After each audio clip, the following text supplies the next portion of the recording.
Good evening आप सभी को। राधे राधे। बिल्कुल सभी को शुभ संध्या। राधे राधे। सभी का स्वागत है क्लास में। राधे राधे। आवाज जा रही होगी क्लियर? क्लास स्टार्ट किया जाए। सभी लोग क्लास को शेयर कर दीजिए, सभी लोग आ जाएं क्लास में।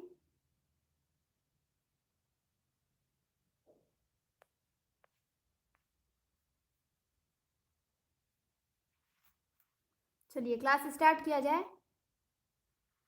आज कहानी पढ़ा जाएगा। अच्छा ठीक ठीक। राधे राधे। आज कहानी पढ़ा जाएगा। हाँ, हम कहानी देखेंगे, गद्य विधाएं, प्रमुख लेखक और उनकी कहानियां देखेंगे जिसमें कंफ्यूजन होता है। ठीक सर, द नाइट में 10 बजे वाली क्लास लेंगे, क्योंकि अभी जिस दिन वो क्लास नहीं लेंगे 6:30 या 7 वाली, उस दिन हम गद्य विधाओं को पढ़ा करेंगे। ठीक, ताकि क्लास गैप ना हो और हमारा तैयारी भी होता रहे। गद्य विधाएं हम लोगों का रिवीजन होता रहेगा। इसमें बहुत कंफ्यूजन रहता है आप लोगों को कि विधाएं नहीं तैयार हो रही हैं।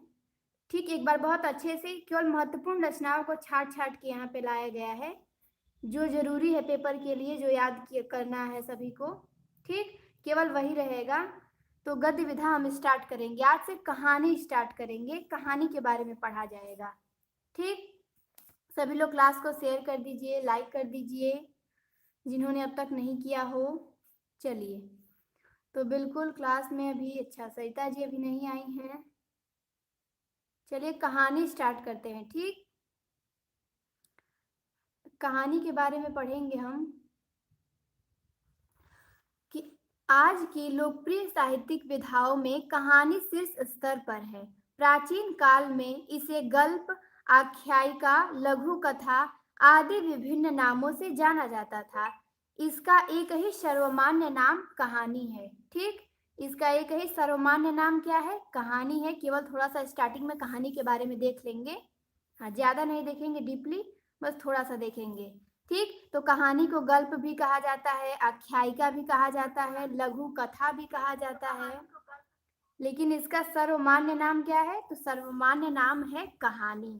ठीक, तो अब हम देखेंगे हिंदी कहानी के चरण। कहानी को कितने भागों में बांटा गया है, हमें ये जानना बहुत जरूरी है कि कितने भागों में हमें कहानी को पढ़ना है। तो कहानी को 4 भागों में बांटा गया है, ये ध्यान देना है। ठीक, कहानी को कितने भागों में बांटा गया है? तो 4 भागों में। पहला देखिए, पहला हम पढ़ेंगे आरंभिक हिंदी कहानी या प्रेमचंद पूर्व हिंदी कहानी। पहला भाग ये है। दूसरा भाग हम देखेंगे प्रेमचंद युगीन कहानी। तीसरा भाग देखेंगे प्रेमचंदोत्तर कहानी। और चौथा भाग देखेंगे समकालीन हिंदी कहानी। ठीक, तो 3 भाग में ही ज्यादा दम है। इसमें तो केवल 8-9 लेखक हैं, बहुत कम इसमें पढ़ना रहता है। प्रेमचंद पूर्व हिंदी कहानी में बहुत कम पढ़ना रहता है। प्रेमचंद युगीन में इसमें भी ज्यादा नहीं, पर हाँ पढ़ना रहता है। प्रेमचंदोत्तर में सबसे ज्यादा पढ़ना रहता है। प्रेमचंदोत्तर में और समकालीन कहानी में यहाँ से ज्यादा पढ़ना रहता है हमें। ठीक, क्योंकि यहाँ पे ज्यादा लेखक हैं। यहाँ पे हमें बहुत कम पढ़ना रहता है, यहाँ पे थोड़ा सा अधिक पढ़ना रहता है, और सबसे अधिक हमें प्रेमचंदोत्तर में और समकालीन में पढ़ना रहता है। ठीक, तो कहानी के कितने भाग हैं? 4 भागों में बांटा गया है। पहला भाग है आरंभिक हिंदी कहानी या प्रेमचंद पूर्व हिंदी कहानी। ठीक, और दूसरा भाग है प्रेमचंद युगीन हिंदी कहानी, और तीसरा भाग है प्रेमचंदोत्तर हिंदी कहानी। ठीक, और चौथा है समकालीन हिंदी कहानी। तो हम लोग पहले पढ़ेंगे क्या? प्रेमचंद पूर्व हिंदी कहानी को। ठीक, प्रेमचंद पूर्व हिंदी कहानी को पढ़ेंगे। तो इसमें देखिए क्या दिया गया है कि हिंदी कहानियों के दर्शन पहले पहल सरस्वती पत्रिका में हुआ। इस पत्रिका में प्रकाशित कुछ कहानियां उसके पूर्व लिखित कहानियों में रखते हैं। वैसे तो हिंदी कहानी लिखने का सबसे पहले प्रयास 1803 ईस्वी में इंसा अल्लाह खां ने रानी केतकी की कहानी लिखकर किया। ठीक, राजा शिव प्रसाद सितारे हिंद की, राजा भोज का सपना, वीर सिंह का वृतांत आदि शिक्षाप्रद कहानियां लिखी गई। ठीक, तो सबसे पहले कहानी लिखने का प्रयास किसने किया? तो इंसा अल्लाह खां ने किया, रानी केतकी की कहानी लिखकर। पर इसे हिंदी की कहानी, पहली कहानी नहीं माना जाता है। क्यों? क्योंकि कहानी के सारे तत्व इसमें नहीं मिलते हैं। लेकिन सबसे पहले अगर प्रयास किसने किया तो इंसा अल्लाह खां ने किया रानी केतकी की कहानी लिखकर। उसके बाद शिव प्रसाद सितारे हिंद ने भी लिखा 2-3 कहानियाँ। ठीक? चलिए तो आगे बढ़ते हैं। फिर इसके बाद दिया है कि सामान्यतः सभी विद्वान यह मानते हैं कि सरस्वती पत्रिका के प्रकाशन के साथ हिंदी कहानी का उदय द्विवेदी युग से माना जाता है। ठीक? लगभग सभी विधाएं भारतेंदु युग में ही मतलब जन्म ले चुकी थी। लेकिन कहानी का जन्म कहाँ होता है? तो कहानी का जन्म होता है द्विवेदी युग में। किस पत्रिका के प्रकाशन के साथ? तो सरस्वती पत्रिका के प्रकाशन के साथ कहानी का आरंभ होता है। प्रश्न बनता है। ठीक? तो सरस्वती पत्रिका 1900 में प्रकाशित होती है, उसी के साथ कहानी का आरंभ माना जाता है। तो कहानी का उदय द्विवेदी युग में होता है, बाकी नाटक, निबंध ये सभी भारतेंदु युग में जन्म लेते हैं। तो ये ध्यान देना है। चलिए आगे पढ़ते हैं कि आरंभ में सरस्वती पत्रिका में प्रकाशित कहानियों को पढ़ेंगे। कुछ कहानियां थी जो सरस्वती पत्रिका में पहले पहल प्रकाशित हुई थी, तो उसको पढ़ेंगे हम लोग। तो सबसे पहले इंदुमती प्रकाशित हुई। ठीक? इंदुमती कब लिखी गई थी? तो 1900 ईस्वी में लिखी गई थी। ये सब आप लोग पढ़ चुके हैं। जो लोग नहीं पढ़े हैं उनके लिए भी बहुत अच्छा है। जो लोग पढ़ चुके हैं उनका एक बार बहुत अच्छे से रिवीजन हो जाएगा। और कुछ भी इसमें बिल्कुल एक्स्ट्रा नहीं है, सब बिल्कुल पेपर में पूछे जाने वाला ही है। ठीक? आगे आप लोग पढ़िएगा, क्लास में बने रहिएगा, बहुत अच्छा लगेगा सभी को। चलिए तो इंदुमती का प्रकाशन 1900 ईस्वी में हुआ। सरस्वती पत्रिका भी 1900 ईस्वी में प्रकाशित हुई और इंदुमती कहानी भी 1900 ईस्वी में प्रकाशित हुई। किसने लिखा है इसे? तो किशोरी लाल गोस्वामी ने लिखा है। ठीक? और इंदुमती को शुक्ल जी हिंदी की प्रथम मौलिक कहानी मानते हैं और ये सर्वमान्य भी है। ध्यान देना है कि इंदुमती को शुक्ल जी हिंदी की प्रथम मौलिक कहानी मानते हैं और ये सर्वमान्य भी है। और इंदुमती कहानी पर किसकी छाया है? तो शेक्सपियर के टेम्पेस्ट की छाया है। ठीक? इंदुमती पर शेक्सपियर के टेम्पेस्ट की छाया है, इसीलिए जो कुछ लोग हैं तो इसे पहली कहानी नहीं मानते हैं, लेकिन फिर भी सर्वमान्य यही है कि हिंदी की प्रथम मौलिक कहानी पूछिएगा तो इंदुमती को ही बताएंगे। इंदुमती किस पत्रिका में प्रकाशित हुई? तो सरस्वती पत्रिका में प्रकाशित हुई थी। अब आते हैं दूसरे नंबर पे गुलबहार है। ठीक? गुलबहार कब लिखा गया? 1902 ईस्वी में लिखा गया। इसके लेखक कौन है? तो किशोरी लाल गोस्वामी हैं। इंदुमती भी लिखे हैं और गुलबहार भी लिखे हैं किशोरी लाल गोस्वामी। तो ये ध्यान देना है, इंदुमती 1900 में लिखे हैं और गुलबहार 1902 में लिखे हैं। ठीक? दो कहानियां इनकी हैं, दोनों सरस्वती पत्रिका में प्रकाशित हैं। तो ध्यान देना है कि किशोरी लाल गोस्वामी की दो कहानियां हैं, इंदुमती और गुलबहार, और दोनों सरस्वती पत्रिका में प्रकाशित हैं। ठीक? इंदुमती तो सबको पता ही होगा, गुलबहार पे ध्यान देंगे। अब तीसरे नंबर पे देखिए, तीसरे नंबर पे सरस्वती पत्रिका में प्रकाशित कहानी कौन सी है? सभी लोग क्लास को लाइक कर दीजिएगा, शेयर कर दीजिए, अधिक से अधिक लोग क्लास में जुड़े, बहुत अच्छी क्लास होने वाली है ये। ठीक? तो प्लेग की चुड़ैल कहानी। ठीक? तो प्लेग की चुड़ैल कहानी कब लिखा गया? 1902 ईस्वी में लिखा गया। किसने लिखा है? तो लाला भगवान दीन ने लिखा है। ये बिल्कुल ध्यान देना है क्योंकि कभी-कभी लोग कंफ्यूज हो जाते हैं। प्लेग की चुड़ैल लाला भगवान दीन ने लिखा है और किस पत्रिका में प्रकाशित हुई है? तो सरस्वती पत्रिका में प्रकाशित हुई है ये भी। ठीक? तो तीसरा, अब देखिए चौथा नंबर पे, चौथा नंबर पे कहानी है पंडित और पंडितानी। किसने लिखा है? तो गिरिजादत्त बाजपेयी ने लिखा है। कब प्रकाशित हुआ है? तो 1903 में हुआ है। अब पांचवा नंबर पे कौन सी कहानी है? तो पांचवा नंबर पे है 11 वर्ष का समय, शुक्ल जी ने लिखा है। कब लिखा है? तो 1903 ईस्वी में लिखा है। और ये किस पत्रिका में प्रकाशित हुई है? तो ये भी सरस्वती पत्रिका में प्रकाशित हुई है। ये सारी कहानियां सरस्वती पत्रिका में प्रकाशित हुई हैं, इसे ध्यान देना है। अब देखिए शुक्ल जी का पढ़ लिए। शुक्ल जी का डेट आप लोगों को याद रखना है कहानी का। कोई 2 बताने लगता है, कोई 3 बताने लगता है। तो कब लिखा गया? आरंभिक कहानियों का डेट पूछता है, तो इसीलिए सभी को डेट याद करना अनिवार्य है। ठीक? 11 वर्ष का समय 1903 ईस्वी में लिखा गया और रामचंद्र शुक्ल जी ने लिखा है। अब देखिए छठवां नंबर पे दुलाई वाली कहानी किसने लिखा है? तो बंग महिला ने लिखा है। कब लिखा है? 1907 में लिखा है। 1907 में किन किन लेखकों का जन्म हुआ है आप सभी लोग बता दीजिए। 1907 में किसका किसका जन्म हुआ है कमेंट करके बता दीजिए आप लोग। और ध्यान देना है कि दुलाई वाली कहानी कब प्रकाशित हुई? दुलाई वाली कहानी भी 1907 में ही प्रकाशित हुई और बंग महिला ने इसे लिखा है और किस पत्रिका में प्रकाशित हुई, किस पत्रिका में प्रकाशित हुई ये भी ध्यान देना है। तो सरस्वती पत्रिका में प्रकाशित हुई है। ठीक, तो देखिए आधुनिक हिंदी की प्रथम मौलिक कहानीकार लेखिका बंग महिला को माना जाता है। यदि प्रश्न बनेगा कि आधुनिक हिंदी की प्रथम मौलिक कहानीकार लेखिका कौन है, तो बंग महिला को बताएंगे। ठीक, ये प्रश्न बन चुका है, तो इसीलिए ध्यान देना है। बंग महिला का पूरा नाम था राजेंद्र बाला घोष। बिल्कुल कमेंट आने लगा। सबसे पहले कमेंट आया है अंशु जी का। अंशु जी बता रहे हैं हजारी प्रसाद द्विवेदी। बिल्कुल हजारी प्रसाद द्विवेदी 1907 में है।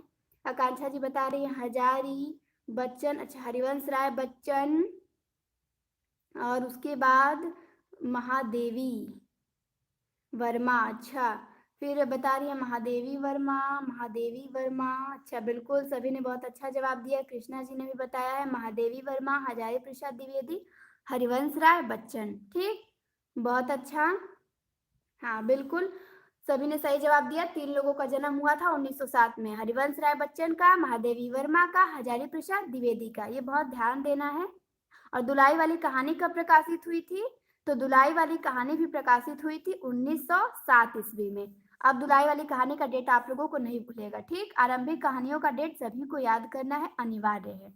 चलिए, तो दुलाई वाली कहानी 1907 में प्रकाशित हुई, सरस्वती पत्रिका में प्रकाशित हुई, बंग महिला ने लिखा है। बंग महिला हिंदी की प्रथम मौलिक कहानीकार लेखिका मानी जाती हैं, ये ध्यान देना है। अब आते हैं हम 7वां नंबर पे। 7वां नंबर पे क्या है, राखी बंद भाई है, नकली किला है, तातार और एक वीर राजपूत है। ठीक, ये 3 कहानियां हैं। किसने लिखा है, राखी बंद भाई, नकली किला, तातार और एक वीर राजपूत, तो वृंदावन लाल वर्मा ने लिखा है। ठीक, वृंदावन लाल वर्मा ने हिंदी में ऐतिहासिक कहानियों को जन्म दिया। ऐतिहासिक कहानियों को किसने जन्म दिया, तो वृंदावन लाल वर्मा ने दिया। अच्छा, सरिता जी कह रहे भगवान दीन और भगवान दास एक ही लोग है क्या। हाँ सरिता जी बिल्कुल, कहीं भगवान दास दे दिया रहता है, कहीं उन्हीं को भगवान दीन दे दिया रहता है। ठीक, तो उसको लेके कंफ्यूज नहीं होना है।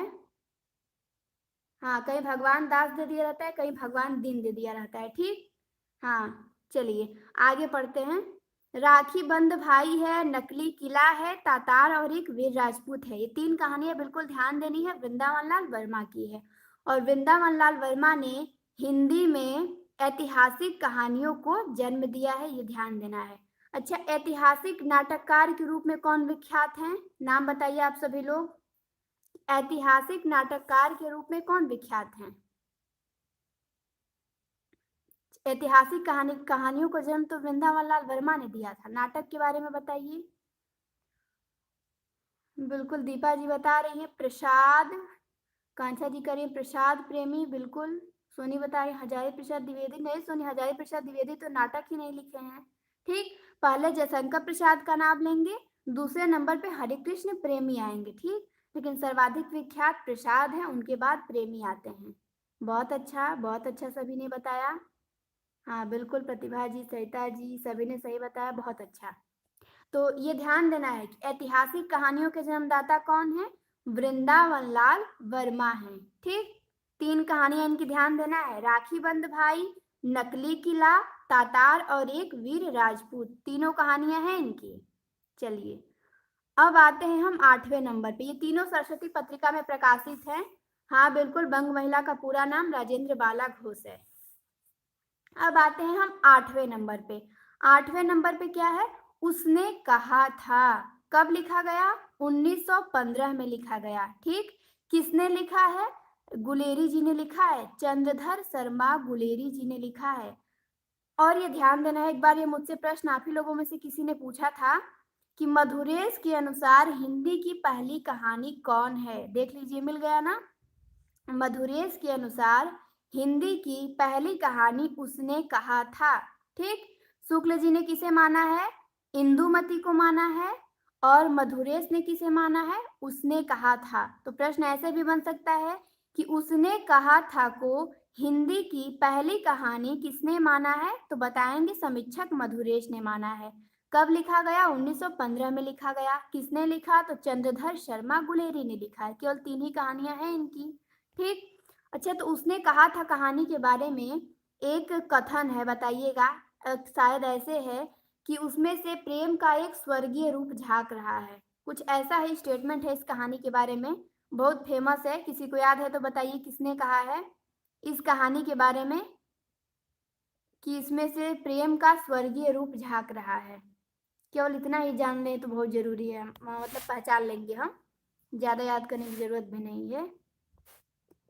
केवल इतना याद कर लेंगे ना कि उसने कहा था बारे में, किसने कहा है कि उसमें से प्रेम का एक स्वर्गीय रूप झाँक रहा है। ये कहीं पूछा है प्रश्न, बहुत मोस्ट है ये। तो बिल्कुल आकांक्षा जी ने बताया, शुक्ल जी, दीपा जी, शुक्ल जी, रीमा, विनीता, कृष्णा जी, बहुत अच्छा। अच्छा, प्रतिभा जी, सरिता जी ने नहीं बताया। अच्छा, कोई बात नहीं। ये शुक्ल जी ने कहा है, आप लोगों को बस केवल इतना ही ध्यान देना है कि उसने कहा था के बारे में किसने कहा है कि उसमें से एक प्रेम का स्वर्गीय रूप झाँक रहा है। लंबा कथन है, लेकिन मैंने केवल इतना ही याद किया था उसमें से, ठीक? तो आप लोग भी इतना ही ध्यान देंगे, उतने से पहचान में आ जाएगा। तो मधुरेश के अनुसार हिंदी की पहली कहानी उसने कहा था, पढ़ लिए। अब आते हैं हम 9 नंबर पे। 9 नंबर पे क्या है? सौत है, पंच परमेश्वर है। किसने लिखा है? प्रेमचंद ने लिखा है। तो सौत और पंच परमेश्वर भी सरस्वती पत्रिका में ही प्रकाशित हुई हैं, ठीक? प्रेमचंद की ये दोनों कहानियां, सौत और पंच परमेश्वर, पूछ सकता है कि सौत कहानी किसमें प्रकाशित हुई और पंच परमेश्वर किसमें प्रकाशित हुई? तो बिल्कुल सरस्वती पत्रिका में प्रकाशित हुई, ठीक? गुलेरी की तीनों कहानियां बिल्कुल अभी आगे पढ़ेंगे रीमा, आगे भी जस्ट आने वाला है, ठीक? तो हम लोगों ने देख लिया 9 लेखकों की कहानियां सरस्वती पत्रिका में प्रकाशित हुई थी। कौन-कौन कहानियां हैं फिर से एक बार देख लेते हैं। एक तो इंदुमती हो गई 1900 ईस्वी में, ठीक? दिमाग में एकदम डेट को बैठाते चलिएगा और कहानी को भी कि ये सरस्वती पत्रिका में प्रकाशित हुई थी। तो इंदुमती 1900 ईस्वी में सरस्वती में प्रकाशित, गुलबहार 1902 में सरस्वती पत्रिका में प्रकाशित, प्लेग की चुड़ैल 1902 में सरस्वती पत्रिका में प्रकाशित, पंडित और पंडितानी 1903 में सरस्वती पत्रिका में प्रकाशित, 11 वर्ष का समय 1903 में सरस्वती पत्रिका में प्रकाशित, ठीक? तो आप लोगों को ऐसे ध्यान देना है कि एक तो इंदुमती 1900 पता ही है, गुलबहार और प्लेग की चुड़ैल याद करिएगा कि 2 कहानियां 1902 में हैं।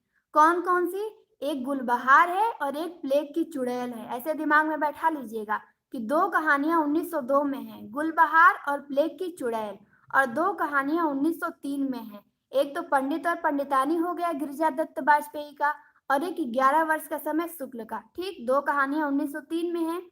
और उसके बाद एक दुलाई वाली है 1907 में, ठीक? और उसके बाद उसने कहा था 1915 में, इसका डेट याद ही है सभी को। हाँ, सौत है, पंच परमेश्वर है, ये सब सरस्वती पत्रिका में प्रकाशित हुई हैं। अब चलिए आगे देखते हैं। सरस्वती पत्रिका में प्रकाशित कहानियों को हमने देख लिया। अब देखेंगे हम कि माधव प्रसाद मिश्र की कहानी मन की चंचलता है, ठीक? मन की चंचलता कहानी किसने लिखा है? तो माधव प्रसाद मिश्र ने लिखा है। किस पत्रिका में छपा ये?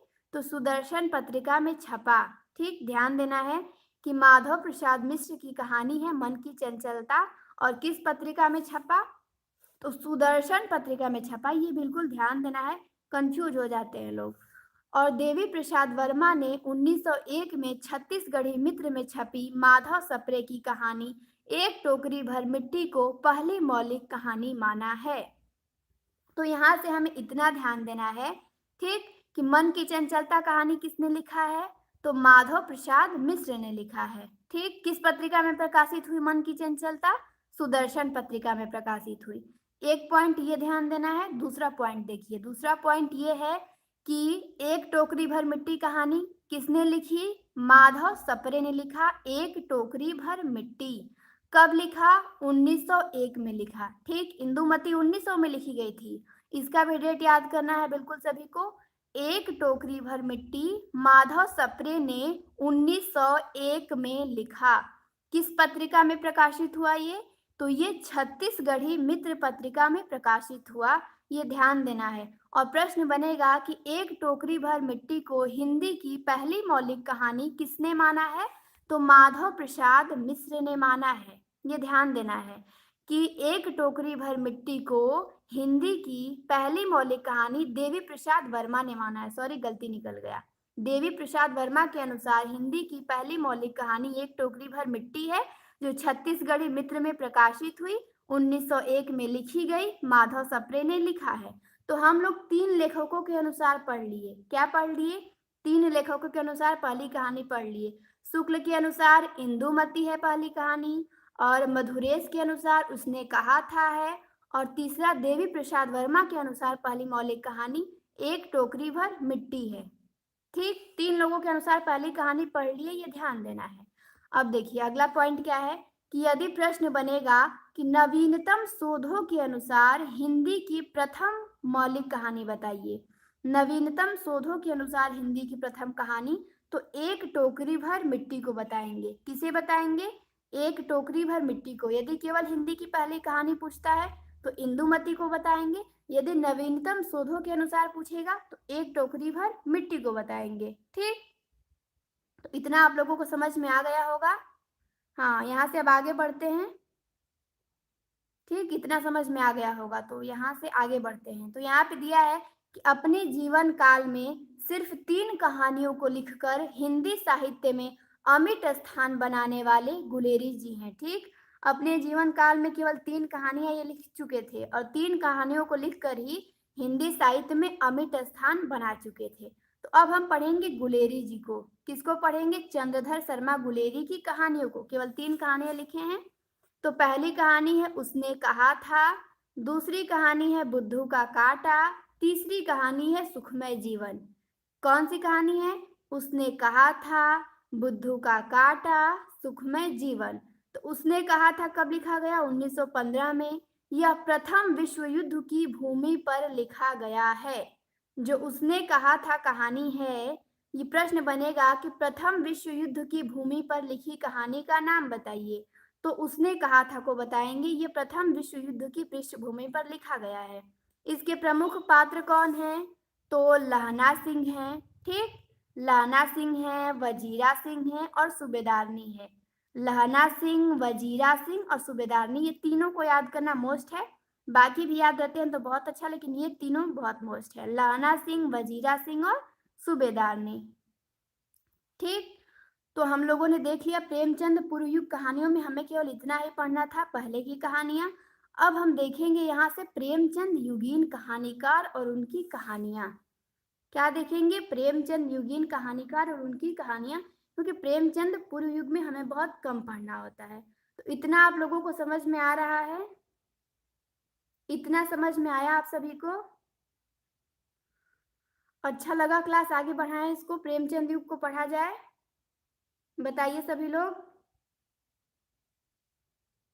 समझ में आया? अच्छा लगा तो आगे बढ़ाया जाए इसको, प्रेमचंद युगीन में प्रेमचंद को पढ़ लिया जाए आज इनकी कहानियों को। अच्छा, ठीक ठीक। अच्छा, बिल्कुल सभी लोग कह रहे हैं हाँ। ठीक ठीक, चलिए तो अब अच्छा अच्छा समझ में आ रहा है, तो आगे प्रेमचंद को हम पढ़ लेते हैं। ठीक, तो प्रेमचंद युगीन कहानियों में हम प्रेमचंद को पढ़ेंगे। प्रेमचंद पूर्व में हमें उतना ही जानना था। ठीक, हम डीपली नहीं पढ़ रहे हैं ज्यादा, हम केवल एग्जाम, टीजीटी एग्जाम को फोकस रख के केवल मोस्ट मोस्ट चीजों को पढ़ रहे हैं ठीक, तो हम केवल प्रेमचंद युगीन कहानीकार, अब इसमें प्रेमचंद को पढ़ेंगे। तो अब देखते हैं प्रेमचंद के बारे में। 1880 में इनका जन्म हुआ था, सभी को पता है। तो इनके बारे में देखिए कि प्रेमचंद के आगमन से हिंदी कहानी को एक नई दिशा एवं दृष्टि मिली। प्रेमचंद एक युग प्रवर्तक कहानीकार हैं, ये ध्यान देना है। प्रेमचंद एक युग प्रवर्तक कहानीकार हैं। ये सन 1907 में ही कहानियां उर्दू में नवाब राय से लिखना शुरू कर दिए थे। ठीक, उर्दू में नवाब राय के नाम से कौन लिखता था? प्रेमचंद लिखते थे। कब स्टार्ट किए थे? तो 1907 में स्टार्ट कर दिए थे। ठीक, हाँ बिल्कुल, सरिता जी ने इनका डेट ऑफ बर्थ बता दिया, 1880 से 1936 ईस्वी। बहुत अच्छा। अब देखिए प्रेमचंद का उर्दू कहानी संग्रह सोजे वतन है। प्रेमचंद का उर्दू कहानी संग्रह क्या है? सोजे वतन है। कब प्रकाशित हुआ? 1907 में प्रकाशित हुआ। ये स्वतंत्र भावना से ओतप्रोत होने के कारण अंग्रेजी सरकार द्वारा जब्त कर लिया गया था। ठीक, सोजे वतन कहानी संग्रह क्या कर लिया गया था? तो जब्त कर लिया गया था अंग्रेजों द्वारा, क्योंकि इसमें देशभक्ति पूर्ण बहुत कहानियां थी। तो आप लोग हमें ये बताइएगा कि कितनी रचनाएं थी जिनको जब्त किया गया था। आप लोगों को कितना याद आ रहा है? 2-3 याद आ रहा होगा। रचनाओं को जब्त कर लिया गया था, तो बताइए। अच्छा, आकांक्षा जी बता रही है 5। अच्छा, इसमें संकलित कहानियां नहीं पूछ रहे हैं आकांक्षा जी। संकलित कहानियां नहीं पूछ रही हूँ मैं। जैसे मैं पूछ रही हूँ कि सोजे वतन कहानी है ना, तो इसको जब्त कर लिया गया था, तो ऐसे ही कुछ और भी रचनाएं थी जिनको जब्त कर लिया गया था। मैं ये पूछ रही हूँ। हाँ, आप लोग ये जवाब दीजिए।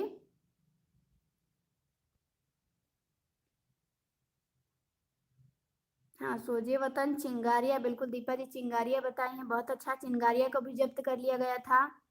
हाँ, सोजे वतन को किया ही गया था। और बताइए, एक आध याद है किसी को तो? सोजे वतन, चिंगारिया, भारत भारती बता रही हैं दीपा जी। अच्छा, भारत भारती, बिल्कुल। सोजे वतन, चिंगारिया, भारत भारती, बिल्कुल मैं यही जानना चाहती थी। ठीक। हाँ, कि किसको किसको जब्त कर लिया गया था। चिंगारिया, निशानिया, भारत भारती, बहुत अच्छा। हाँ, ताकि ये भी रिवीजन हो जाए हम लोगों का कि कितनी रचनाओं को, क्योंकि पूछता है ये। ठीक, बहुत अच्छा। चलिए, सोजे वतन में 5 कहानियां संकलित हैं। हम उसको आगे पढ़ने वाले हैं। उससे पहले किसी को यदि याद है, एक मुक्तिबोध की भारतीय संस्कृति कुछ ऐसे ही नाम से थी ना? हाँ, उनकी भी कुछ है। बिल्कुल, उनकी भी कुछ है, उसको भी जब्त कर लिया गया था। बिल्कुल सही बता रही हैं आप। मुक्तिबोध की भी कुछ है रचना। हाँ, बिल्कुल। तो चलिए, आप लोग देखते हैं सोजे वतन में संकलित पांचों कहानियों का नाम किसी को याद है तो टाइप कर दे। जिसको नहीं याद है तो कोई बात नहीं, अभी हम जस्ट पढ़ने वाले हैं। लेकिन किसी को अगर याद है तो बता दे। देखिए किसको याद है पांचों कहानियां। टाइप कर दीजिए आप सभी। नहीं पता है तो अभी हम पढ़ने वाले हैं जस्ट उसी को।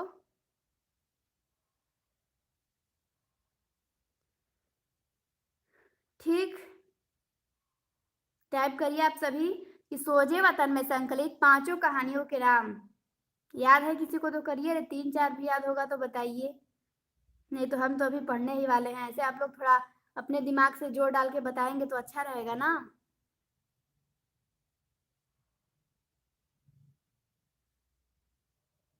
अज्ञे की नहीं है निशानियां। निशानियां अज्ञे की कहाँ है? अज्ञे की नहीं है निशानियां दीपा जी।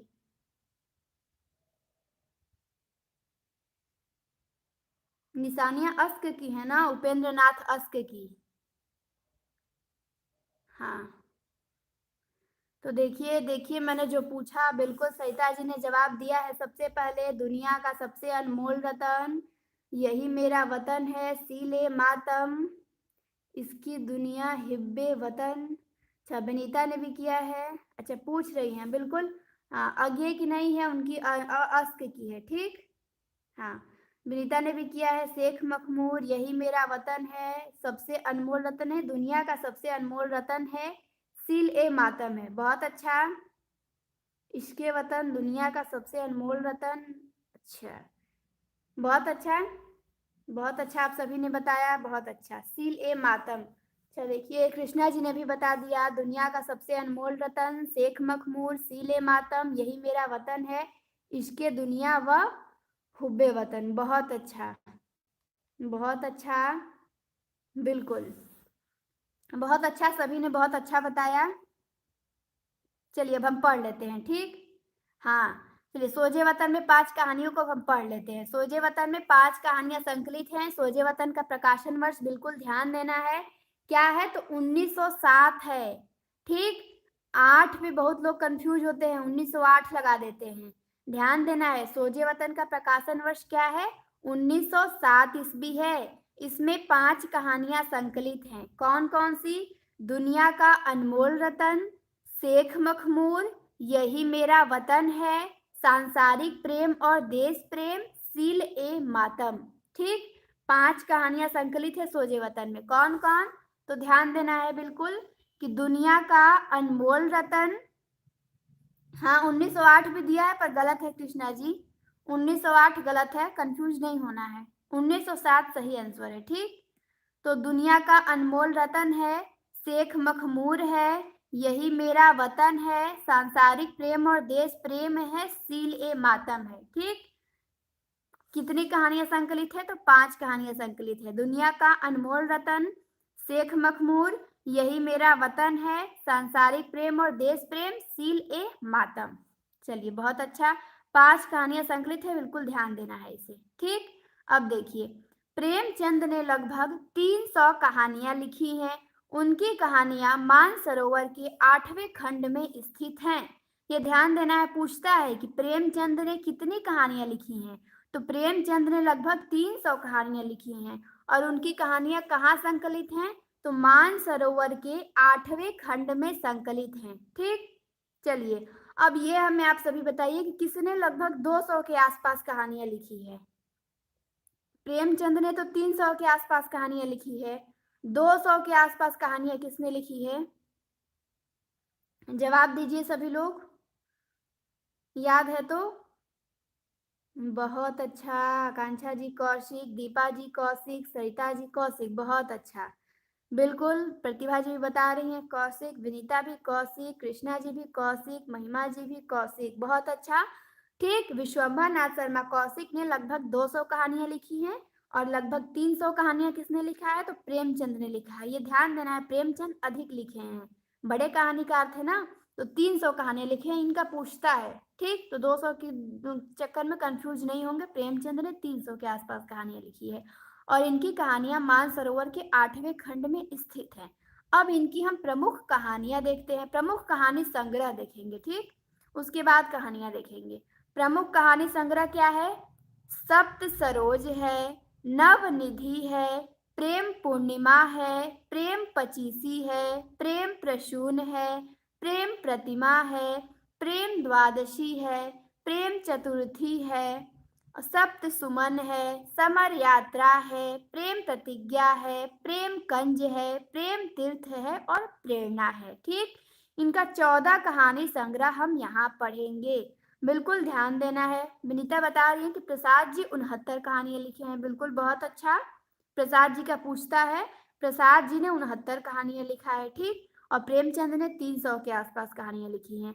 जब प्रेमचंद ने उपन्यास कितने लिखे हैं ये बता दीजिए। इनके उपन्यासों की संख्या भी पूछता है कि प्रेमचंद ने कितने उपन्यास लिखे हैं। कहानी तो हम यहाँ जान गए, कहानी जान गए कि कहानी इनकी 300 के आसपास है। उपन्यास कितने लिखे हैं? सभी लोग जवाब दीजिए, देखिए किसको किसको पता है।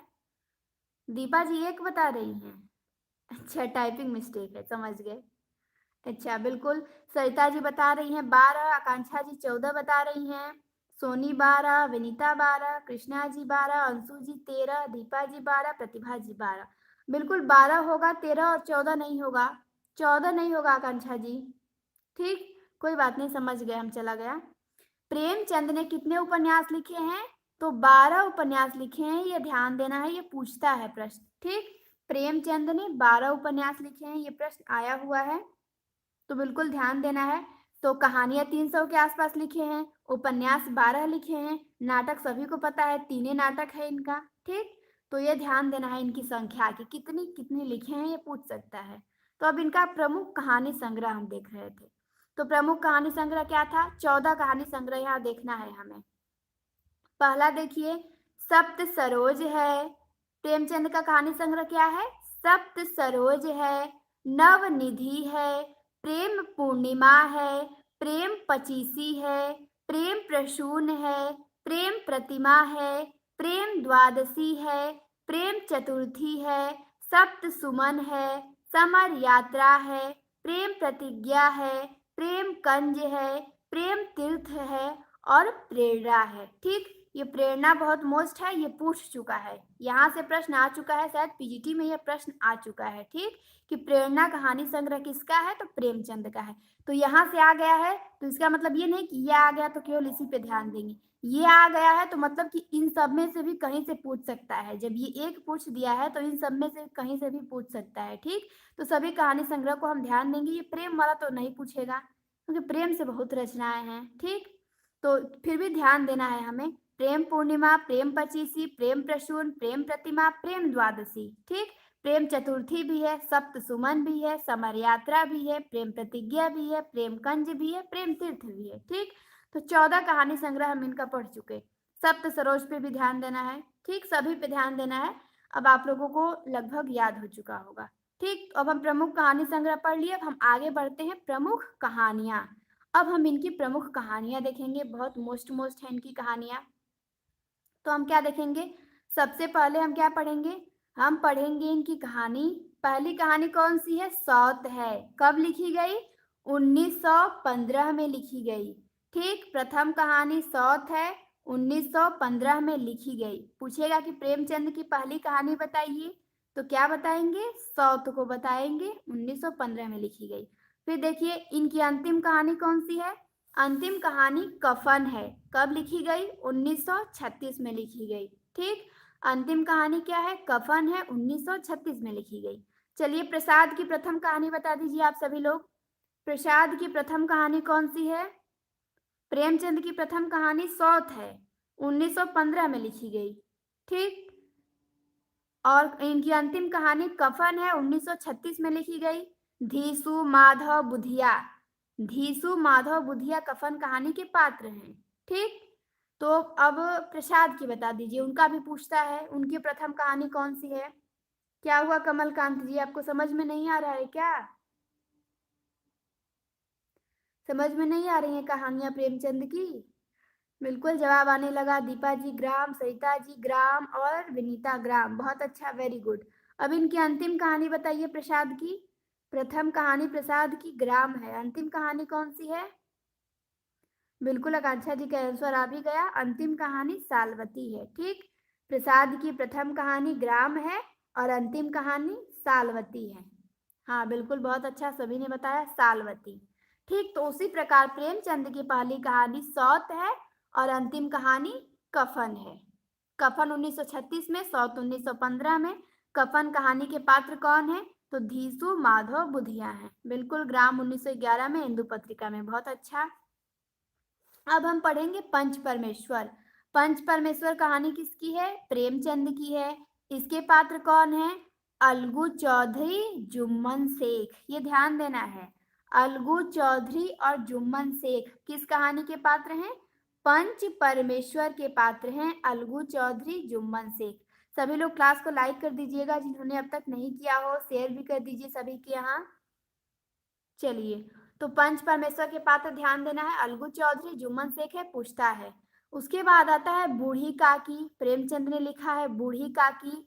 फिर उन्होंने लिखा है ठाकुर का कुआं। फिर है पूस की रात। फिर हार की जीत है। ईदगाह है। सवा सेर गेहूं है। और दामुल का कैदी है। ठीक, नमक का दरोगा है। माता का हृदय है। माता का हृदय, माता का हृदय कहानी किसकी है? तो प्रेमचंद की है। और माँ का हृदय किसी का उपन्यास है। माता का हृदय कहानी प्रेमचंद की है और माँ का हृदय किसी का उपन्यास है। आप लोग बताइए कमेंट करके किसका उपन्यास है माँ का हृदय? माता का हृदय कहानी प्रेमचंद की है, ये ध्यान देना है। पर माँ का हृदय किसी का उपन्यास है, तो सभी लोग बताइए। सभी लोग कमेंट करके बताएं किसका है उपन्यास माँ का हृदय? माता का हृदय कहानी प्रेमचंद की है। ठीक, ये ध्यान देना है कि माता का हृदय कहानी प्रेमचंद ने लिखा है। तो बिल्कुल जवाब आया है। अच्छा, प्रतिभा जी कहाँ गई? अच्छा, प्रतिभा जी का जवाब नहीं आ रहा। और कांक्षा जी ने भी नहीं दिया, कोई बात नहीं। बिल्कुल, दीपा जी ने सबसे पहले सही जवाब दिया है। सरिता जी ने भी दिया है, विनीता ने भी, कृष्णा जी ने भी। बहुत अच्छा। माँ का हृदय उपन्यास राम कुमार वर्मा का है और माता का हृदय कहानी प्रेमचंद की है। ठीक, बिल्कुल प्रतिभा जी ने भी बताया राम कुमार वर्मा। तो ये आप लोगों को ध्यान देना है, बहुत थोड़ा सा अंतर है कि माता का हृदय कहानी पूछेगा तो प्रेमचंद को बताएंगे, और माँ का हृदय उपन्यास पूछेगा तो राम कुमार वर्मा को बताएंगे। अच्छा, काम कर रहे हैं, हम सुन रहे हैं। अच्छा, कोई बात नहीं, सुनिए। ठीक, अब देखिए बड़े भाई साहब है। बड़े भाई साहब किसका है? प्रेमचंद का है बड़े भाई साहब। ठीक, शतरंज के खिलाड़ी प्रेमचंद का है। शतरंज के खिलाड़ी किसका है? प्रेमचंद का है। चलिए, अब अभी मिलती जुलती रचनाएं आप लोगों को याद आ रही हैं तो आप लोग कमेंट कर दिया करिए, ठीक। मिलती जुलती रचनाएं आप लोगों को इससे याद आ रही होंगी तो आप लोग कमेंट में बता दिया करिए। चलिए, उसके बाद लॉटरी है। क्या है? लॉटरी प्रेमचंद की कहानी है। लॉटरी है, नशा है, अलग्योझा है, होली का उपहार है, तावान है, जुलूस है, दो सखियां है। ठीक, दो सखियां किसकी कहानी है? तो प्रेमचंद की है, ये ध्यान देना है। दो सखिया कहानी प्रेमचंद की है। ठीक, चलिए, मिलती जुलती हम ही बताएंगे, आप लोग तो नहीं बताएंगे। किसी का नहीं आया? दो चिड़िया किसी की कहानी है। दो सखिया कहानी प्रेमचंद की है। ठीक, दो सखिया कहानी किसकी है? प्रेमचंद की है। दो चिड़िया बताइए किसका है? दो चिड़िया कहानी किसकी है? दो चिड़िया, आप लोगों का सारा कंफ्यूजन दूर कर देना है बिल्कुल। बहुत अच्छा, लाटरी भुवनेश्वर की एकांकी है। बहुत अच्छा, वेरी गुड सरिता जी। बहुत अच्छा, माइंड वर्क कर रहा है मतलब तेजी से। बहुत अच्छा, लाटरी कहानी पूछेगा तो प्रेमचंद का बताएंगे। लाटरी एकांकी पूछेगा तो बताएंगे सॉरी बताएंगे भुवनेश्वर का। ठीक, लाटरी कहानी पूछेगा तो प्रेमचंद और लाटरी एकांकी पूछेगा तो भुवनेश्वर का बताएंगे। ठीक, बिल्कुल सभी का जवाब आ गया। दो चिड़िया कहानी सबसे पहले प्रतिभा जी ने बताया, फिर सरिता जी, दीपा जी। बहुत अच्छा, दो चिड़िया कहानी जैनेन्द्र की है। वनीता बता रही है शतरंज की मोहरे उपन्यास है। बिल्कुल, अमृतलाल नागर का उपन्यास है और शतरंज के खिलाड़ी कहानी है प्रेमचंद की। तो ये ध्यान देना है कि दो सखिया कहानी पूछेगा तो प्रेमचंद का बताएंगे। ठीक, और दो चिड़िया कहानी पूछेगा तो जैनेन्द्र का बताएंगे। देखिए, अंशु जी ने कितनी अच्छी बात बताई। बहुत अच्छा अंशु जी, कि जुलूस रेणु का उपन्यास है। बहुत अच्छा, वेरी गुड। देखिए, सब लोग मिलके एक एक भी बताएंगे तो कितनी रचनाएं यहाँ पे क्लियर हो रही हैं। हो रही है ना क्लियर? देख लीजिए कितनी चीजें एकदम यहाँ पे क्लियर हो जा रही हैं क्लास में। हाँ, बहुत अच्छा। जुलूस रेणु का उपन्यास है और जुलूस कहानी किसकी है? प्रेमचंद की है। तो कहानी पूछेगा तो प्रेमचंद की बताएंगे जुलूस, और उपन्यास पूछेगा तो रेणु का बताएंगे। बिल्कुल बता रही है, जुलूस रुका है। बिल्कुल रिपोर्टाज है विवेकी राय का। बहुत अच्छा कृष्णा जी। चलिए, तो दो सखिया हम लोग पढ़ लिए प्रेमचंद का और दो चिड़िया जैनेन्द्र का पढ़ लिए। अब आते हैं हम आगे। दुर्गा का मंदिर। दुर्गा का मंदिर कहानी है प्रेमचंद का। बेटों वाली विधवा है प्रेमचंद का। सज्जनता का दंड है प्रेमचंद का। ठीक, सज्जनता का दंड किसका है? प्रेमचंद का है। मिस पद्मा प्रेमचंद का है। इसमें एक मोटी भद्दी स्त्री का वर्णन है, उसकी जीवन की गाथा का वर्णन है मिस पद्मा में। मिस पद्मा कहानी प्रेमचंद की है। मिस पाल किसकी है? मिस पाल कहानी किसकी है बताइए। बहुत बहुत धन्यवाद कमलकांत जी, thank you so much.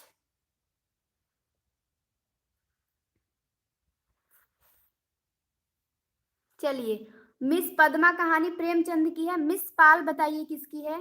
Sarita ji बता रही हैं दुर्गा एकांकी उदय शंकर भट्ट का। बहुत अच्छा, वेरी गुड सरिता जी।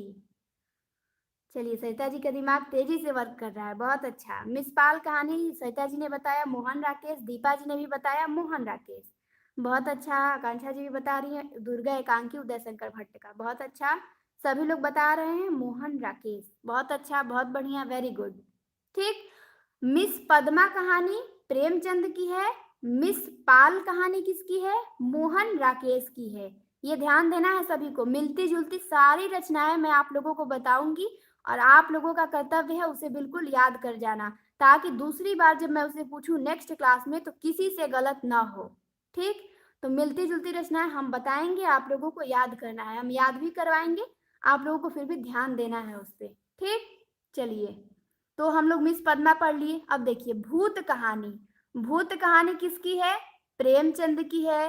दो बैलों की कथा है। बड़े घर की बेटी है। ठीक, तो हम लोगों ने इस पेज पे 28 कहानियां देखा प्रेमचंद का। कौन कौन सी? तो सौत है, कफन है, पंच परमेश्वर है, बूढ़ी काकी है, ठाकुर का कुआं है, पूस की रात है, हार की जीत है, ईदगाह है, सवा सेर गेहूं है, दामुल का कैदी है, नमक का दरोगा है, माता का हृदय है, बड़े भाई साहब है, शतरंज के खिलाड़ी है, लॉटरी है, नशा है, अलगोजा है, होली का उपहार है, तावान है, जुलूस है, दो सखियां हैं, दुर्गा का मंदिर है, बेटों वाली विधवा है, सज्जनता का दंड है, मिस पद्मा है, भूत है, दो बैलों की कथा है, बड़े घर की बेटी है। बहुत अच्छा। यहाँ पे कमेंट देखिए आ गया है विनीता का कि भूत का भविष्य उपन्यास है इलाचंद्र जोशी का। बहुत अच्छा विनीता, वेरी गुड। फिर दीपा जी ने भी बताया, बहुत अच्छा। फिर आकांक्षा जी भी बता रही हैं कि भूत उपन्यास देवकी नंदन खत्री का। अच्छा, भूतनाथ है आकांक्षा जी, अपूर्ण उपन्यास है भूतनाथ। ठीक, दुर्गा दत्त खत्री ने उसको पूरा किया था। देखिए सरिता जी, दीपा जी ने बता भी दिया है। और प्रतिभा जी बता रही हार की जीत सुदर्शन की भी है। बिल्कुल प्रतिभा जी, हार की जीत सुदर्शन की भी कहानी है। बहुत अच्छा। हार की जीत प्रेमचंद ने भी लिखा है और सुदर्शन ने भी लिखा है। ठीक, कृष्णा जी बता रहे हैं न भूतो न भविष्यति, बिल्कुल नरेंद्र कोहली की रचना है। बहुत अच्छा, बहुत अच्छा। आप लोगों के कमांड हो गया है धीरे धीरे रचनाओं पे, और बेहतर हो जाएगा ये। ठीक, तो 28 कहानी हम लोग यहाँ पे देख लिए, और अब हम देखेंगे प्रेमचंद को। हम देख लिए। ठीक, प्रेमचंद की महत्वपूर्ण कहानियां इतनी ही थी। कहानी तो बहुत लिखे हैं वो, लेकिन छाट छाट के हम पढ़ रहे हैं यहाँ ना, ज्यादा नहीं पढ़ रहे हैं। ठीक, इतना तैयार हो जाए, फिर उसके बाद एक बार विस्तृत व्याख्या भी होगी, एक बार पूरा भी पढ़ा जाएगा। ऐसा नहीं है कि केवल शॉर्ट में ही पढ़ा जाएगा, पर हमारा ये है कि पहले शॉर्ट में ही हमारा बहुत अच्छे से तैयार हो जाए। ठीक, पहले इतना तैयार हो जाए, उसके बाद आगे पढ़ा जाएगा। यही टीजीटी के लिए यही महत्वपूर्ण है सबसे अधिक, इतना तैयार हो जाए बहुत है। तो उसके बाद हम आते हैं सुदर्शन पे। ठीक, सुदर्शन का पढ़ेंगे। इनका मूल नाम क्या था? बद्रीनाथ भट्ट था। सुदर्शन का मूल नाम क्या था? बद्रीनाथ भट्ट था। तो इनका कहानी संग्रह देखेंगे और कहानी देखेंगे। तो इनका कहानी संग्रह पूछा जाता है, लेकिन ज्यादा प्रसिद्ध नहीं है जितना कि इनकी कहानियां हैं। ठीक, तो इनके 4 कहानी संग्रह है, ध्यान देना है। एक तो सुदर्शन सुधा है, ये तो पूछेगा नहीं, नाम में ही दे दिया है। ठीक, बाकी तीनों को ध्यान देना है हमें। एक सुप्रभात है, एक गल्प मंजरी है, और एक पनघट है। तो पनघट पे हमें ध्यान देना है। पनघट कहानी संग्रह किसका है? सुदर्शन का है। सुप्रभात कहानी संग्रह किसका है? सुदर्शन का है। गल्प मंजरी किसका है? सुदर्शन का है। गल्प मंजरी कहानी संग्रह सुदर्शन का है। अब आप हमें ये बताइए कि गल्प मंदिर कहानी संग्रह किसका है? आगे पढ़ेंगे हम, लेकिन आप हमें बताइए, गल्प मंजरी तो सुदर्शन का है, गल्प मंदिर कहानी संग्रह किसका है? जवाब दीजिए सभी लोग कमेंट में। तो हमें सुदर्शन की 3 कहानी संग्रह पर केवल ध्यान देना है। सुप्रभात, गल्प मंजरी, पनघट। सुप्रभात, गल्प मंजरी, पनघट। सुदर्शन की 3 कहानी संग्रह पे हमें फोकस करना है। सुप्रभात, गल्प मंजरी, पनघट। ठीक, तीनों पे बिल्कुल ध्यान देना है। सुदर्शन सुधा पूछा नहीं जाएगा। तो मैंने क्या पूछा था? गल्प मंदिर पूछा था। तो बिल्कुल जवाब आ भी गया। दीपा जी ने सबसे पहले सही जवाब दिया है, कौशिक का। बहुत अच्छा दीपा जी। उसके बाद सरिता जी, उसके बाद कृष्णा जी। आकांक्षा जी, प्रेमी का नहीं है। ठीक, गल्प मंदिर प्रेमी का नहीं है। हाँ, गुड इवनिंग श्वेता जी, लेट से जुड़ी हैं क्लास में आप। सभी लोग क्लास को लाइक कर दीजिएगा, जिन्होंने न किया हो शेयर कर दीजिएगा। चलिए, तो सुप्रभात, गल्प मंजरी, पनघट सुदर्शन की कहानी संग्रह है। तो गल्प मंजरी सुदर्शन का है, और गल्प मंदिर कौशिक का है। ये ध्यान देना है, गल्प मंदिर कौशिक का, गल्प मंजरी सुदर्शन का। क्लियर हो गया होगा आप लोगों को। चलिए, अब हम इनकी कहानियां पढ़ेंगे। तो इनकी 7 कहानियों पे हमें विशेष रूप से ध्यान देना है, जो पूछे जाने लायक है। कहानियां बहुत लिखे हैं, लेकिन केवल हम 7 याद करेंगे जहां से प्रश्न बन सकते हैं, जो जरूरी है पेपर के लिए। तो इनकी कहानी देखेंगे। पहली तो हार की जीत हो गई। पहली क्या हो गई? हार की जीत, जो प्रेमचंद की थी। वहां पे प्रतिभा जी ने बताया था, हम पढ़े थे। अब देखिए, कवि की स्त्री हो गई। कवि की स्त्री से आप लोगों को कुछ रचना याद आ रहा होगा। कवि की स्त्री से आप लोगों को कुछ याद आ रहा होगा, बताइए। हार की जीत सुदर्शन की, कवि की स्त्री सुदर्शन की कहानी है। प्रेम तरु भी है, दो मित्र भी है, एथेंस का सत्यार्थी भी है, पत्थरों का सौदागर भी है, और कमल की बेटी भी है।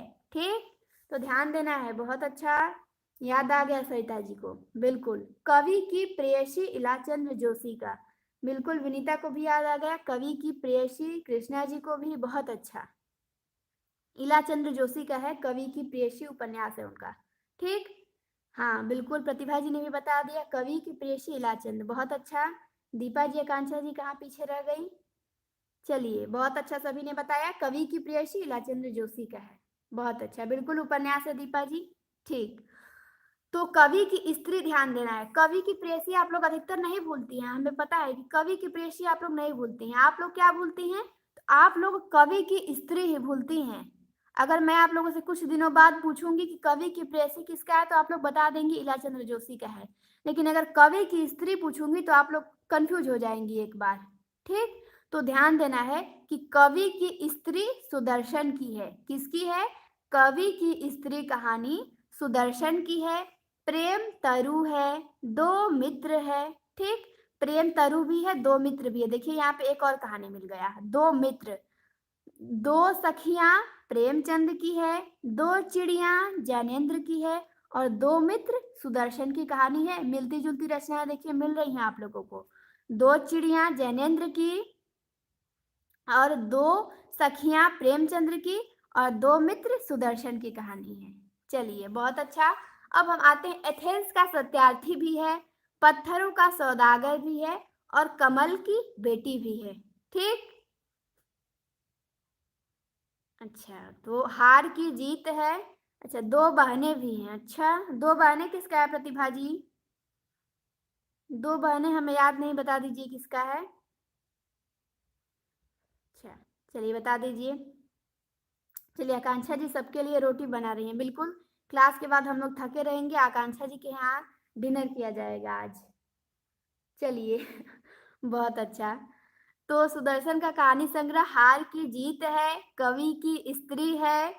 अच्छा, याद नहीं आ रहा, अभी बताती हूँ। अच्छा ठीक, याद आएगा तो ज़रूर बताइएगा। चलिए, तो हार की जीत है, कवि की स्त्री है, प्रेम तरु है, 2 मित्र है, एथेंस का सत्यार्थी है, पत्थरों का सौदागर है और कमल की बेटी है। इनकी सारी कहानियाँ आप लोगों को ध्यान देना है, ठीक? क्या ध्यान देना है? सारी कहानियाँ आप लोगों को ध्यान देना है। बिल्कुल, बहुत अच्छा। बहुत अच्छा, सोनी ने जवाब दे दिया, बहुत अच्छा, वेरी गुड सोनी। गोपाल राम गहमरी का उपन्यास है, बिल्कुल याद आ गया प्रतिभा जी, देख लीजिए, आपने बताया रचना, यहाँ पे लेखक का नाम याद आ गया। हाँ, बिल्कुल देखिए यहाँ पे एक से एक टैलेंटेड लोग हैं। बिल्कुल दीपा जी कर रही हैं, चतुर चंचला है जिनका, बहुत अच्छा दीपा जी। चलिए, कुछ तो पकड़ आ रहा है। हाँ, हाँ, हाँ, सास पतोहू 2 बहनें, बहुत अच्छा, वेरी गुड, बहुत अच्छा। 2 बहनें किसका उपन्यास है? गोपाल राम गहमरी का। ठीक? 2 बहनें उपन्यास है गोपाल राम गहमरी का। 2 चिड़िया जैनेन्द्र की कहानी है, 2 सखिया प्रेमचंद की कहानी है और 2 मित्र सुदर्शन की कहानी है। और 2 मित्र उपन्यास त्रिलोचन का, बहुत अच्छा। वेरी गुड प्रतिभा जी, वेरी वेरी गुड, बहुत अच्छा। 2 मित्र उपन्यास है त्रिलोचन का, हाँ बिल्कुल सही बता रही हैं, उपन्यास भी है त्रिलोचन का, 2 मित्र। बिल्कुल, देखिए हमें 5-6 रचनाएँ मिल गई मिलती-जुलती। यही होता है क्लास का फ़ायदा। इतनी सारी रचनाएँ हमारे दिमाग में रन करने लगीं, अब ये सब रिवीजन हो गया सभी लोगों का एक बार। ठीक? हाँ, लोचन प्रसाद पांडे का है 2 मित्र। बिल्कुल, लोचन प्रसाद पांडे का कुछ गलत बोल दिया क्या मैंने? अच्छा, निकल गया होगा, लोचन प्रसाद पांडे का है। ठीक? लोचन प्रसाद पांडे का है 2 मित्र। चलिए आगे बढ़ते हैं। तो ये सातों कहानियाँ आप लोगों को बिल्कुल भूलनी नहीं चाहिए। कहानी पढ़ा के और कहानी पे मैं टेस्ट लूँगी, ठीक? कहानी पढ़ा के कहानी पे टेस्ट लूँगी और किसी से भी एक भी भूलना नहीं चाहिए। अच्छा, मिस्टेक से बोल दिए होंगे। हाँ, मिस्टेक से बोल दिए होंगे। बिल्कुल लोचन प्रसाद पांडे का है। चलिए, तो ये सातों में से आप लोगों को कोई भूलना नहीं चाहिए। सातों इम्पोर्टेंट है, हार का जीत, कवि की स्त्री, प्रेम तरु, 2 मित्र, एथेंस का सत्यार्थी, पत्थरों का सौदागर, कमल की बेटी। अब चलिए आगे बढ़ते हैं। ठीक, सुदर्शन को हम लोगों ने बहुत अच्छे से पढ़ लिया। अब आते हैं पांडे बेचन शर्मा उग्र। अब कौन आते हैं? पांडे बेचन शर्मा उग्र। अब पढ़ेंगे हम इनको। इनका जन्म 1900 ईस्वी में हुआ था। तो इनको बनारसी दास चतुर्वेदी ने क्या कहा है?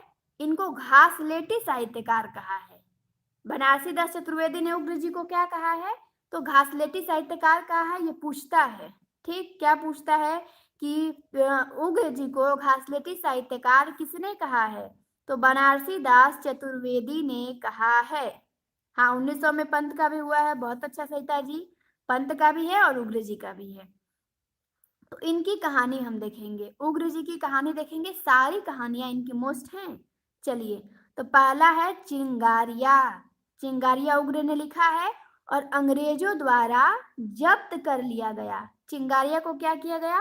अंग्रेजों द्वारा जब्त कर लिया गया। ठीक, अब देखिए, इंद्रधनुष, बिल्कुल खासलेटी साहित्यकार विशाल भारत में कहे हैं बनारसी दास चतुर्वेदी। हाँ बिल्कुल, बहुत बढ़िया आकांक्षा जी। चलिए, तो चिंगारिया है, इंद्रधनुष ध्यान देना है, पूछेगा कि इंद्रधनुष कहानी किसकी है, तो उग्र जी की है। और इंद्रधनुष किसी का कहानी संग्रह भी है, किसी का कहानी संग्रह भी है ना इंद्रधनुष, याद है तो बताइए आप लोग। अब देखिए तीसरा नंबर में देखिए शैतान मंडली, फिर चॉकलेट है, फिर दो जग की आग है, फिर बलात्कार है, फिर निर्लज्जा है, फिर जब सारा आलम सोता है, फिर उसकी माँ है। ठीक, उसकी माँ, उसकी माँ कहानी किसने लिखा है? तो पांडे बेचन शर्मा उग्र ने लिखा है। बिल्कुल, विनीता ने जवाब दिया है कि इंद्रधनुष कहानी संग्रह प्रसाद जी का है। बहुत अच्छा, इंद्रधनुष कहानी संग्रह जयशंकर प्रसाद ने लिखा है। ठीक, और इंद्रधनुष कहानी किसकी है? कहानी उग्र की है, कहानी संग्रह प्रसाद जी का है। और दीपा जी बता रही हैं इंद्र कुसुम काव्य भवानी प्रसाद मिश्र का। बहुत बढ़िया, वेरी गुड दीपा जी, बहुत बढ़िया। इंद्र कुसुम काव्य किसका है? तो भवानी प्रसाद मिश्र का है। चलिए, तो चिंगारिया हो गया, इनकी 9 कहानियां हमें है और 9 कहानियां बिल्कुल मोस्ट हैं, बिल्कुल छाट छाट के हम लिखे हैं कुछ, ताकि आप लोगों को कुछ भी एक्स्ट्रा ना याद करना पड़े, जो टेस्ट में पेपर में आप लोगों को मिलने वाले हैं। ठीक, तो चिंगारियां है और इंद्रधनुष है, शैतान मंडली है, चॉकलेट है, दो जग की आग है, बलात्कार है, निर्लज्जा है, जब सारा आलम सोता है, उसकी माँ, उसकी माँ को ध्यान देना है, उसकी माँ कहानी उग्र ने लिखा है। जब सारा आलम सोता है उग्र ने लिखा है। निर्लज्जा कहानी उग्र ने लिखा है। बलात्कार तो इनका बहुत मोस्ट है, बलात्कार पे बहुत मोस्ट है। जब सारा आलम सोता है ये भी मोस्ट है उग्र का। उसकी माँ भी मोस्ट है, दो जग की आग भी मोस्ट है, और चॉकलेट भी मोस्ट है, शैतान मंडली भी मोस्ट है, इंद्रधनुष भी है, चिंगारिया भी है। इनका सभी मोस्ट है। निर्लज्जा हो सकता है कि ना पूछे, इसके अलावा इनका बाकी सभी मोस्ट है। ठीक, चलिए, तो देखिए कमेंट आ गया है आप लोगों का। अच्छा, विनीता बता रही है चाक उपन्यास है महादेवी वर्मा का। चॉकलेट से आपको चाक याद आ गया, बहुत अच्छा, वेरी गुड। आकांक्षा जी उग्र प्रसाद बता रही है, बिल्कुल उग्र प्रसाद का है। उसके बाद प्रतिभा जी क्या बताई हैं? प्रतिभा जी कह रही हैं कि इंद्रधनुष रौदे हुए ये काव्य है अज्ञे का। बहुत बढ़िया, बिल्कुल। अच्छा, राम कुमार वर्मा का क्या है सोनी? राम कुमार वर्मा का क्या टाइपिंग किया है आपने, फिर से करिए, क्लियर नहीं है। सविता जी बता रही है चिंगारिया में 8 कहानी है। बहुत अच्छा, वेरी गुड। अंशु जी बता रही हैं अज्ञे की रचना है इंद्रधनुष रौदे हुए। बिल्कुल, प्रतिभा जी ने भी बताया है इंद्रधनुष रौदे हुए ये अज्ञे की काव्य रचना है। ठीक, बहुत अच्छा, आप सभी लोगों ने बताया, वेरी गुड। चलिए, तो इनकी हमें 9 कहानियां पढ़नी है, 9 की 9 बिल्कुल मोस्ट हैं। चिंगारिया है, इंद्रधनुष है, शैतान मंडली है, चॉकलेट है, दो जग की आग है, बलात्कार है, निर्लज्जा है, जब सारा आलम सोता है, उसकी माँ है। ठीक, हम कई बार पढ़ रहे हैं या फिर देर तक रुक रहे हैं, इससे आप लोग बोर नहीं होंगे। ठीक, जितना देर रुकेंगे, जितना बार पढ़ेंगे, उतना आप लोगों का ये तैयार होगा। जितना टाइम दिया जाएगा उतना अच्छे से तैयार होगा। इसका मतलब ये नहीं कि तुरंत पढ़ पढ़ के आगे बढ़ते जाए, भागते जाए, पूरा कर ले जल्दी से, नहीं, बिल्कुल अच्छे से हम लोग पढ़ेंगे ताकि कहानी एकदम क्लियर हो जाए। ठीक, तो आप लोगों को चिंगारिया, इंद्रधनुष, शैतान मंडली, चॉकलेट, दो जग की आग, बलात्कार, निर्लज्जा, जब सारा आलम सोता है, उसकी माँ, उसकी माँ पे ध्यान देना है। किसकी कहानी है सब? तो उग्र जी की कहानी है। इंद्रधनुष बता रही हैं, अच्छा, इंद्रधनुष राम कुमार वर्मा की है। क्या है विधा बताइए, विधा बताइए क्या है सोनी इंद्रधनुष राम कुमार वर्मा की। चलिए, अब हम पढ़ते हैं चतुर्सेन शास्त्री की। ठीक, उसकी माँ पहली राजनीतिक कहानी नंद दुलारे वाजपेयी के अनुसार। इंद्रजाल है प्रसाद का। अच्छा अच्छा, बिल्कुल बहुत अच्छा दीपा जी, इंद्रजाल है प्रसाद का। हाँ, इंद्रधनुष नहीं, इंद्रजाल है। ठीक। हाँ, बहुत अच्छा, धन्यवाद बताने के लिए। इंद्रजाल है, क्या है? तो इंद्रजाल है जयशंकर प्रसाद का, इंद्रधनुष नहीं है। अच्छा, एकांकी है। अच्छा, इंद्रधनुष एकांकी है राम कुमार वर्मा की। अच्छा, बहुत अच्छा। चलिए, आकांक्षा जी बता रही हैं कि उसकी माँ पहली राजनीतिक कहानी है नंद दुलारे वाजपेयी के अनुसार। अच्छा, अच्छी जानकारी है। चलिए, पर टीजीटी में ये नहीं पूछेगा, पूछ भी सकता है लेकिन नहीं नहीं, जहाँ तक है कि नहीं पूछेगा। हाँ, आगे बड़े एग्जाम में पूछ सकता है, पर जानना जरूरी है, ध्यान देना है कि उसकी माँ पहली राजनीतिक कहानी माने हैं नंद दुलारे वाजपेयी। अब चलिए, चतुर्सेन शास्त्री को हम पढ़ेंगे। इनकी भी सारी कहानियां बहुत मोस्ट हैं, तो हमें ध्यान देना है इनकी सारी कहानियों पे। माँ उपन्यास है कौशिक का। बहुत अच्छा विनीता, बहुत अच्छा। माँ उपन्यास है कौशिक का, बिल्कुल। माँ, भिखारिणी, संघर्ष, तीन ही उपन्यास लिखे हैं कौशिक। तो माँ उपन्यास किसका है? विश्वंभर नाथ शर्मा कौशिक का है। और उसकी माँ कहानी है, किसकी कहानी है उसकी माँ? तो उग्र की है। चलिए, बहुत अच्छा। अब हम पढ़ेंगे चतुर्सेन शास्त्री को। इनकी सारी कहानियां बिल्कुल मोस्ट हैं, बिल्कुल छाट छाट के ही यहाँ पे लिखी गई हैं चतुर्सेन शास्त्री की कहानियां। तो अब देखिए, पहली कहानी क्या है? दुखवा में कासो कहो मोर सजनी। चतुर्सेन शास्त्री क्या कहते हैं कि दुखवा में कासो कहो मोर सजनी। तो फिर किसी ने कहा है कि कासो कहो मैं दर्दिया। ये बताइए किसकी कहानी है? दुखवा में कासो कहो मोर सजनी तो चतुर्सेन शास्त्री की है, ध्यान देना है। कासो कहो मैं दर्दिया, ये भी किसी की कहानी है। जब चतुर्सेन शास्त्री कहते हैं सजनी से कि दुखवा में कासो कहो मोर सजनी, तो फिर जो कोई सजनी रहती हैं वो कहती हैं कि कासो कहो मैं दर्दिया। तो बताइए किसने लिखा है कासो कहो मैं दर्दिया? कहानी है ये, ऐसा वास्तव में नहीं हुआ था, मैंने ट्रिक बना के बताया है। आप लोग बताइए किसकी कहानी है कासो कहो मैं दर्दिया? बिल्कुल, जवाब आने लगा। सबसे पहले दीपा जी ने बताया, बहुत अच्छा। फिर सरिता जी ने, फिर आकांक्षा जी ने, बहुत अच्छा। ठीक। कासो कहो मैं दर्दिया किसकी कहानी है? रीता शुक्ला की है। और दुखवा में कासो कहो मोर सजनी चतुर्सेन शास्त्री की है। बहुत अच्छा, वेरी गुड, बहुत अच्छा। तो ध्यान देना है, दुखवा में कासो कहो मोर सजनी बहुत मोस्ट कहानी है, ये ऐसी वैसी कहानी नहीं है, बड़ी फेमस कहानी है ये। तो दुखवा में कासो कहो मोर सजनी चतुर्सेन शास्त्री ने लिखा है। यह कहानी बंगला कथाकार हरिसाधन मुखोपाध्याय के सेलिना बेगम कहानी का रूपांतरण है। ये भी प्रश्न बार बार बनता है। बिल्कुल, वेलकम नितेश जी। तो दुखवा में कासो कहो मोर सजनी, यह कहानी बंगला कथाकार हरिसाधन मुखोपाध्याय के सेलिमा बेगम कहानी का रूपांतरण है, ये ध्यान देना है। अब हम पढ़ेंगे अम्बपालिका। ठीक। अब क्या पढ़ेंगे? अम्बपालिका। ठीक। तो अम्बपालिका कहानी किसकी है? चतुर्सेन शास्त्री की है। अम्बपाली किसी का नाटक है, बताइए किसका नाटक है अम्बपाली?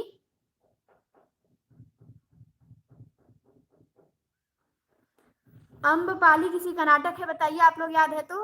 अम्बपालिका कहानी है चतुर्सेन शास्त्री की। ठीक ठीक। अम्बपालिका, अम्बपालिका कहानी है चतुर्सेन शास्त्री की। अम्बपाली किसी का नाटक है, जवाब दीजिए सभी लोग। बिल्कुल, बहुत अच्छा। विनीता ने सबसे पहले दिया, फिर आकांक्षा जी, दीपा जी, सरिता जी, बहुत अच्छा। अम्बपाली राम वृक्ष बेनीपुरी का नाटक है। अम्बपाली, और उसमें का लग जाएगा, अम्बपालिका हो जाएगा, तब चतुर्सेन शास्त्री की कहानी हो जाएगी। ठीक। तो बिल्कुल ये ध्यान देना है। उसके बाद देखिए, प्रबुद्ध है, भिक्षुराज है, पन्नाधाय है, रूठी रानी है। क्या है? पन्नाधाय है, रूठी रानी है, दे खुदा की राह पे, ककड़ी की कीमत, बावारचिन है, हल्दी घाटी में, सिंहगढ़ विजय। ठीक। तो बिल्कुल सरिता जी ने बताया था कि रूठी रानी प्रेमचंद का उपन्यास है, ऐतिहासिक उपन्यास है प्रेमचंद का रूठी रानी। ठीक। और रूठी रानी कहानी किसकी है? चतुर्सेन शास्त्री की कहानी है, और रूठी रानी प्रेमचंद का ऐतिहासिक उपन्यास है। ठीक। तो ये ध्यान देना है कि कहानी चतुर्सेन शास्त्री की है, उपन्यास प्रेमचंद का है। तो हम लोग चतुर्सेन शास्त्री की कितनी कहानियां देखे यहाँ पे? तो यहाँ पे हम देखे हैं 11 कहानियां। दुखवा में कासो कहो मोर सजनी, गेहूं बनाम गुलाब राम वृक्ष बेनी पूरी कही है। हाँ, बिल्कुल कमलकांत जी, गेहूं बनाम गुलाब राम वृक्ष बेनी पूरी कही है, बिल्कुल। हाँ, उन्हीं का है, बेनीपुरी का ही। ये शायद 11-12 में मिलेगा, उसमें दिया है ये। दिया था 11 में कि 12 में दिया है ये। चलिए। तो दुखवा में कासो कहो मोर सजनी, अम्ब पालिका है, प्रबुद्ध है, भिक्षु राज है, पन्ना धाय है, रूठी रानी है, दे खुदा की राह पे है, ककड़ी की कीमत है, बावारचिन है, हल्दी घाटी में है, सिंहगढ़ विजय में है। अपूर्ण है ना। अपूर्ण पे तो हमें क्लियर नहीं है दीपा जी। ठीक, क्योंकि अपूर्ण उपन्यास तो उनका मंगलसूत्र ही है, हमें पता है, प्रेमचंद का। नहीं नहीं, अपूर्ण नहीं है, हमें अपूर्ण नहीं लग रहा है। ठीक, हमें तो अपूर्ण नहीं लग रहा है, लेकिन आप लोग कह रहे हैं तो एक बार देख के बताएंगे, क्योंकि अपूर्ण तो केवल उनका मंगलसूत्र ही है। ठीक, हमें ऐतिहासिक पता है कि प्रेमचंद का ऐतिहासिक उपन्यास है रूठी रानी। हाँ, अपूर्ण के बारे में क्लियर करके हम बताएंगे, हमें क्लियर नहीं है। हाँ, बिल्कुल वही हम भी कर रहे हैं, अपूर्ण मंगलसूत्र है। रूठी रानी की विशेषता ये है कि वो ऐतिहासिक है। हाँ, चलिए। सरिता जी को डाउट है तो हम बिल्कुल उनका डाउट दूर करेंगे, हम क्लियर करके बताएंगे, लेकिन जहाँ तक मुझे पता है कि वो अपूर्ण नहीं है, वो ऐतिहासिक उपन्यास है, इसीलिए आपने कमेंट किया भी था, तो मैंने उसको बताया नहीं सभी को। ठीक, मैंने बस ये बताया कि रूठी रानी प्रेमचंद का ऐतिहासिक उपन्यास है। चलिए। तो दुखवा में कासो कहो मोर सजनी है, अम्बपालिका है, प्रबुद्ध है, भिक्षुराज है, पन्नाधाय है। तो देखिए, पन्नाधाय है तो यहाँ पे कमेंट आया है विनीता के यहाँ से कि पन्नाधाय एकांकी है चतुर्सेन शास्त्री की। बहुत अच्छा, वेरी गुड। पन्नाधाय एकांकी है चतुर्सेन शास्त्री की, और पन्नाधाय कहानी है। नहीं, कहानी भी है और एकांकी में भी आ जाएगा। ठीक, एकांकी में भी आ सकता है और कहानी में भी है, दोनों विधाओं में ये है। इसकी विधा नहीं पूछी जाएगी। हाँ, और अंशु जी क्या बता रही हैं? अंशु जी बता रही हैं कि हल्दी घाटी काव्य है श्याम नारायण पांडे का। बिल्कुल अंशु जी, हल्दी घाटी श्याम नारायण पांडे का काव्य है। और हल्दी घाटी में लग जाएगा ना तो कहानी हो जाएगी। किसकी कहानी? चतुर्सेन शास्त्री की। तो 11 कहानी इनकी हम यहाँ पढ़े हैं।